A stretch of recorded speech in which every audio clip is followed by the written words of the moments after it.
In today's episode, we're telling you a case of a town's first homicide in nearly 20 years, and the deadliest mass shooting in Utah since 2007. Welcome to Love and Murder, Heartbreak to Homicide. We're happy you've joined us. Take a seat, take a listen all the way to the end, and leave Kai your thoughts on this case. Yes, Kai had another dental procedure and wasn't able to record. We will be with you for today's episode and Friday's episode. Kai will be back on Monday. She also wanted to apologize for the lateness in putting out today's case and thank you for your patience. In the meantime, we are her co-hosts. I am AI Jane. I'm AI Jessica, by the way. And I'm AI Jensen. And today we're looking at a case that it sends shivers down your spine based on all these documented accounts of exactly what went down in that house. That's going to be intense. It is. And we're going to focus on the people whose lives were forever changed that day. Before we begin, Kai wanted me to let you know that, although we are her AI co-hosts, Kai did all the research and writing by herself. The only AI involved in this is our voices as her co-hosts. Oh, absolutely. Buckle up, folks, because today we are diving into a deeply disturbing case. Yes. On January 17, 2020, what started out as an ordinary Friday in the small town of Grantsville, Utah, would soon unravel into a scene of unimaginable horror. At around 7 p.m., a family friend came by to return a set of keys. She found the 16-year-old Colin Jeffrey CJ Haney and 52-year-old Colin Haynie, quote, almost knotted together. She thought Colin was wearing a mask. Then she realized that his face was covered in blood. Colin asked the friend to drive them to the hospital and they all agreed. During the drive, CJ told them his mother and siblings were dead. He said he meant to kill everyone in the house but himself. That's how surreal this whole scene was. Totally out of any normal experience. CJ was arrested at the hospital. You know what gets me? He went willingly. No fight, no attempt to run. It's like the violence was over and he just surrendered. It does make you wonder about his mental state, right? But even after that confession to his father, he wouldn't talk to the investigators. No motive, no explanation. It's like a huge piece of the puzzle is missing. And we may never get that piece.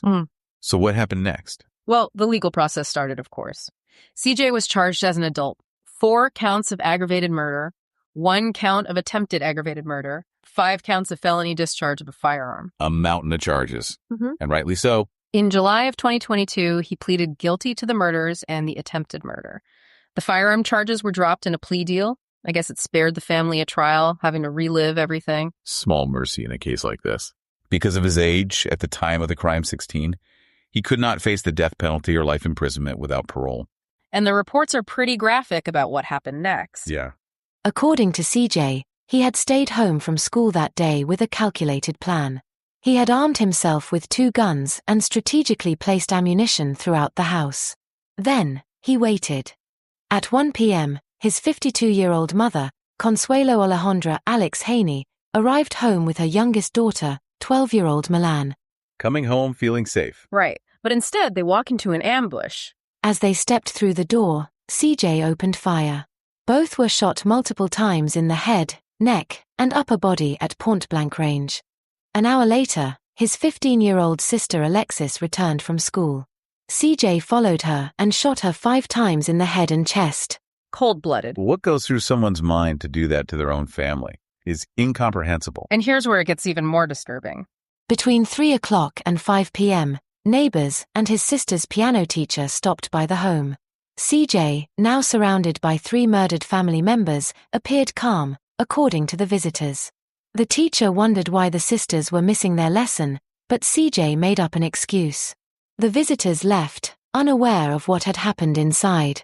And CJ just acted normal. Totally normal. Chatted with them, no sign of anything wrong. It's almost more frightening than the violence itself.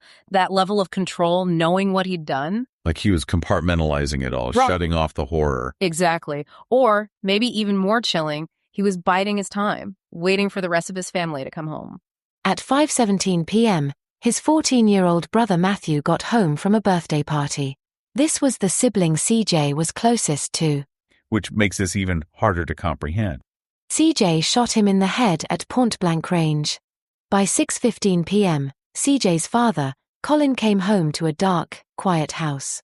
He assumed the family was out, until he turned around and saw CJ standing in the shadows with a gun. Chilling. CJ fired. One bullet struck his father in the leg. Despite his injury, Colin rushed his son. The two struggled for nearly an hour. At one point, CJ struck his father in the head with the gun, and blood poured down his face. Then, at 7 p.m., the family friend came over to return the keys. The friend later said, quote, "His mother and siblings were dead, and his intention was to kill everyone in the home except himself." Court documents would later state that during the drive to the hospital, Colin and his father spoke. Quote, "The father said that he told CJ that his mother would be sad if CJ killed him. He said CJ told him that his mother and other siblings were already dead. Only 3 members of the family survived: CJ, his father Colin, and 24-year-old brother Danny, who had already moved out." On July 19, 2022, the then 19-year-old CJ pleaded guilty to 4 counts of aggravated murder and 1 count of attempted aggravated murder. His defense attorney, Richard Van Wagener, said he was surprised that CJ didn't speak to police initially and asked for an attorney right away, something many of his clients don't know to do. He later learned that CJ's father had told him to ask for a lawyer during the drive to the hospital. Quote, "Under these horrific circumstances, he was protecting his son." CJ never gave a clear motive.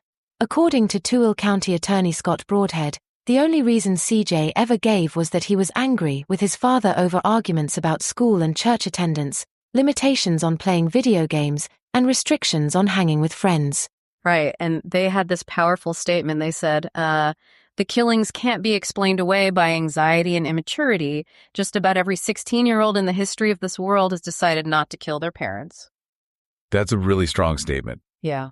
It really highlights the incomprehensibility of the violence relative to the typical teenage frustrations. Exactly. Most teenagers argue with their parents, but they don't resort to this.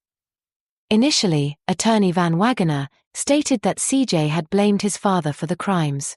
He described CJ as, quote, "immature, socially awkward, and internalized at the time of the murders." Yeah, but they also said that he had really changed while he was in custody. Yes, and undergone a, quote, "near incredulous transformation while incarcerated." Attorney Van Wagener requested concurrent sentences, in the hopes that one day, CJ might be released. His argument was that CJ no longer posed a threat.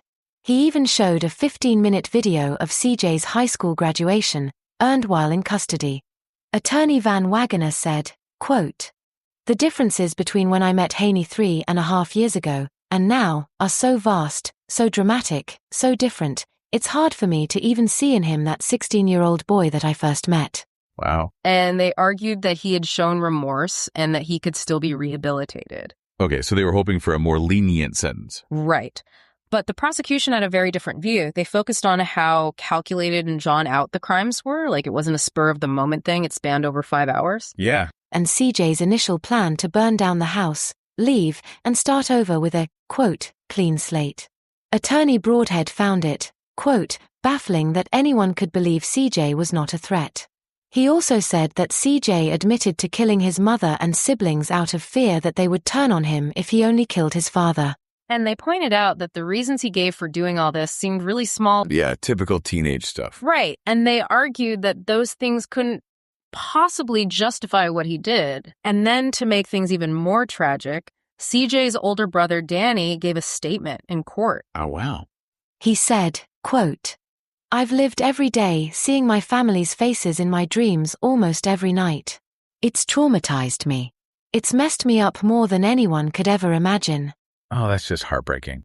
He described a conversation he'd had with their mother around Thanksgiving. She had told him CJ was struggling after transitioning from homeschool to public school and had said some, quote, "dark things." They wanted to get him mental health treatment. Did they? No, their father was against it.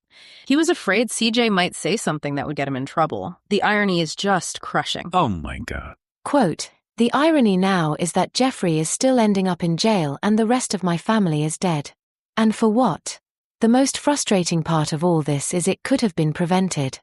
Despite everything, Danny said CJ still deserved some form of mental help, the help he'd been denied. On July 12, 2023, CJ was sentenced to 25 years to life in prison for each of the 4 murder counts. The sentences will run consecutively, totaling 100 years. He was also sentenced to 25 years to life for the attempted murder of his father, to be served concurrently. Judge Teresa Welsh told CJ, quote, "You deprived yourself of life with the people who loved you most. I hope you take advantage of the opportunities in prison. I would think your family would have wanted you to do so." Danny said he supported the sentence, but he also felt strongly that CJ should have gotten the help he needed. Yeah. It's clear that the court recognized the incredible loss that the Haney family and the community suffered. So here we are with this devastating story. A young man methodically took the lives of his own mother and 3 siblings. Over several hours. Yeah. And the reasons he gave these disagreements, as so many families go through, just don't seem to explain such extreme violence. This case is just. It stays with you. The lack of a clear motive, the level of premeditation, the missed chances for intervention. It forces us to confront some really uncomfortable truths about human nature, about mental health, about the fragility of life. And maybe, just maybe, it makes us a little more aware, a little more vigilant, a little more willing to reach out to those who might be struggling. I hope so. Anyway, Lambs, thanks for listening. We were honored to be here with you. It was heavy, but important to cover. Leave your thoughts on this case in the comments below, and we will see you again for your Florida Man Friday. Take care. Bye. Bye. Bye, folks.